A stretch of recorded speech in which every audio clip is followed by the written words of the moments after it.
profiter. Arnaud, bonsoir. Alors, bonsoir. On s'est déjà croisé dans plusieurs manifestations. Ouais. Je sais que vos témoignages avaient été assez appréciés par ceux qui nous regardent. Voilà. Sans forcément parler de la réforme des retraites en elle-même, dans un premier temps, mais le 49.3, qu'est-ce qui vous dérange? Qu'est-ce qui fait que vous êtes là ce soir? Écoutez, 49.3, il est fait à la base principalement pour qu'un gouvernement qui n'a pas une majorité absolue et qui a une majorité fragile puisse passer quand même les lois. Ce qui n'est pas le cas de la majorité de M. Édouard Philippe et de M. Macron, on va dire, parce qu'après tout, Édouard Philippe ne sert absolument à rien. Voilà. Donc, passer ça au 49.3 avec comme prétexte que les débats sont stériles, moi j'ai une idée ce soir, déjà je manifeste, et je pense que tous les gens qui sont contre cette réforme des retraites aillent envahir tous les meetings de La République En Marche pour les municipales en brandissant un panneau 49.3 en disant voilà, on est contre, on arrête de discuter, c'est stérile, hein, donc rentrez chez vous, plus de discussion, parce que c'est ce qui se passe en fait. Bon, donc le 49.3 est passé, bon, il va être voté, il n'y a pas de gros suspense, mais c'est une fois de plus de la brutalité dans un pays qui a besoin de douceur, parce que c'est un pays à cran, que rien ne se passe normalement, même pas la cérémonie des Césars, tout part à volo.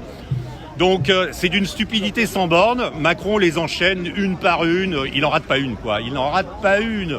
On a l'affaire Griveaux où il nomme la ministre de la Santé qu'il démissionne au moment même où on est dans une crise sanitaire. C'est quand même extraordinaire. C'était juste la ministre qu'il fallait quand même pas démissionner.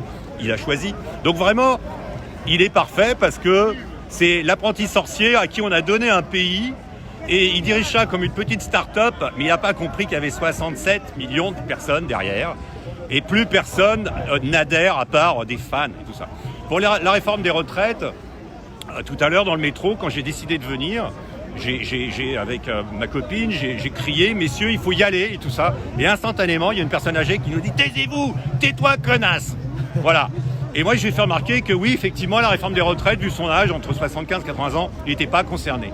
Alors, il faut bien savoir que la réforme des retraites, les 2 tiers des Français sont contre. Et les 2 tiers des plus de 65 ans, ceux qui ne sont pas concernés, sont pour. Donc, ça fait plus beaucoup de personnes, en fait, vraiment concernées qui sont pour. Alors, on va peut-être dire 5% de la population. Donc, on ne peut pas passer une loi comme ça avec à peu près 95% de la population qui est contre. Ça, il faudrait qu'ils l'entendent. Alors, entre les restrictions de circulation, la matraque, les violences policières, le 49.3, on est dans un pays qui part à volo, qui devient dangereux, voilà. Et ça risque de mal finir tout ça, monsieur Macron. C'est pas des menaces, je suis pas menaçant, je dis simplement que je vois les choses comme ça. Ouais. Qu'est-ce que tu as d'autre à... Mais la réforme des retraites, bon, ça qui est contesté depuis quelques semaines maintenant, c'est un nouveau tournant. Est-ce que c'est aussi peut-être un tournant qui peut faire reprendre le mouvement? On sait que ces dernières semaines, c'était quand même plus compliqué. Oui, bien sûr. Il y a un immense appel le 14 mars dans Paris. CGT, tout le monde, gilets jaunes, voilà. Je pense que les gens avaient besoin aussi... ils sont quand même d'une obscénité sans limite dans ce gouvernement. Ils se sont dit, bon, les gens n'ont plus de fric, ils manifestent depuis 1 an parce qu'ils n'ont plus de fric, donc ils ont augmenté l'amende qui est passée de 35 à 135 € en cas de manifestation. Et là, ils se sont dit, de toute façon, dans 1 mois, ils n'auront plus de pognon, ils ne pourront plus se mettre en grève. Donc vraiment, comment dire, on est face, je dirais, c'est obscène, quoi. Donc les gens peut-être refont une cagnotte, se refont un salaire, ils vont se remettre en grève. C'est la seule solution, après tout. C'est vrai que ça va se radicaliser, c'est une évidence. Justement, comment vous voyez un peu la suite de ces mouvements? C'est vrai que depuis novembre 2018, on a le mouvement des Gilets jaunes qui est né. Ouais. Ensuite, il y a des mouvements par profession. On le voit on a vu les pompiers, on a vu les policiers, on a vu le personnel santé, dont certains qui sont toujours, et d'autres encore. Hein, je veux dire, on va beaucoup demander. D'autres secteurs. et M. Macron compte sur eux. C'est extraordinaire. Il est méprise depuis 1 an et d'un seul coup, il a besoin d'eux.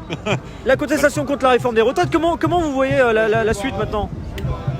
Je veux dire, c'est vrai qu'il y a cette date du 14 mars, mais comment on peut imaginer la suite de le mouvement des Gilets jaunes auquel j'ai adhéré instantanément, assez mystérieusement, on va dire, mais voilà, et que je trouve extraordinaire, et je le vois sur les réseaux sociaux, sur les groupes Facebook, il y en a beaucoup, je suis très présent dessus, c'est les esprits sont en train d'être armés, c'est-à-dire que les gens se cultivent. Quand je vois Éric Drouet maintenant qui diffuse des articles de Mediapart, je me dis que le but est atteint. Voilà, je pense qu'il y a un an, monsieur Éric Drouet, que je veux pas que mes propos soient déformés sur ce que je veux dire. J'ai beaucoup d'admiration pour lui. Simplement, je pense qu'il y a un an, il lisait pas Mediapart. Aujourd'hui, il lit Mediapart. Et ça, c'est formidable. Et il y a plein de gens. Et l'instruction, les gens sont en train d'être éclairés et d'être éveillés. Et ça, le mouvement des Gilets jaunes, c'est formidable. Parce qu'un peuple instruit, un gouvernement, tous les gouvernements ont intérêt à ce que le peuple soit bête. Ils y arrivent formidablement bien. Et l'un d'un seul coup, on arrive à des peuples qui sont en train de s'instruire. C'est ça le mouvement des Gilets jaunes. Moi, c'est la grande victoire, c'est ça. Maintenant, la réforme des retraites, qu'est-ce qu'on a comme marge de manœuvre? Les manifs, ça marche pas. Les grèves, ça marche pas. Il va y avoir forcément, des mouvements. Il va y avoir la radicalisation, c'est une évidence, ils l'ont préparé, donc ils vont dire, oh regardez, de toute façon, on l'avait dit depuis le début, c'était des affreux fachos, des affreux anarchistes, pas du tout. Les gens, au bout d'un moment, ils n'ont plus le vote, on s'en fout du vote en France. Il faut savoir quand même, en 2005, on s'est assis sur le vote des Français. Ça fait quand même 2 élections où on a Le Pen et un âne, et les gens choisissent l'âne pour pas avoir Le Pen. Bon, simplement, on est passé de 82 à 67%. Il faudra faire attention pour la prochaine fois. Moi, je ne vais pas voter Le Pen, mais voilà, il va y avoir à un moment donné, ça va s'arrêter net. Bon, donc si les élections ça marche pas, si les manifs ça marche pas, si les grèves ça marche pas, il reste la violence. Bon, forcément il y a des gens qui vont rentrer dans cette violence. J'appelle pas à la violence, moi, attention, parce que je sais derrière que ces gens sont tellement abjects qu'ils sont capables de prendre ma vidéo et dire regardez monsieur il a appelé à la violence. Non, pas du tout. Je dis simplement c'est la logique des peuples. Voilà, qui sème la misère récolte la colère. C'est Dieu que le monde, on est en plein dedans. Très bien, merci pour le témoignage en tout cas. On s'est croisés à plusieurs reprises dans des manifestations. Continue, c'est bien. Merci beaucoup, c'est gentil. Salut. Très bonne soirée.